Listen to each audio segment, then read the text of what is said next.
صلی اللہ علیہ وسلم کے پاس ایک کالے رنگ کی عورت آئی۔ اس نے آ کے کہا، اللہ کے رسول آپ میرے لیے دعا کیجئے، مجھے مرگی کے دورے پڑتے ہیں اور جب یہ غشی میرے اوپر طاری ہوتی ہے میں بے ہوش ہو جاتی ہوں اور بے پردہ ہو جاتی ہوں، آپ اللہ سے دعا کریں کہ اللہ تعالیٰ مجھے صحت عطا فرمائے۔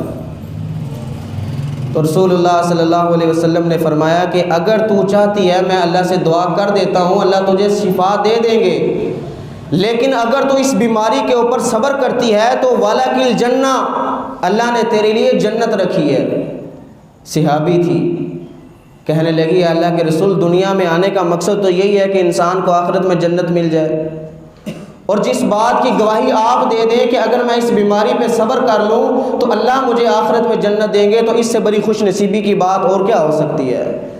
کہا اللہ کے رسول آپ اللہ سے یہ دعا کریں کہ جب مجھے غشی آئے میں بے ہوش ہو جاتی ہوں اس بیماری کی وجہ سے، تو میرے جسم سے پردہ ہٹ جاتا ہے، میں بے پردہ ہو جاتی ہوں، آپ صرف اللہ سے اتنی دعا کر دیں کہ جب میرے اوپر یہ بیماری کے اثرات آئیں تو اس وقت میں بے پردہ نہ ہوں۔ تو صحابیات پردے کی اتنی فکر کیا کرتے تھے۔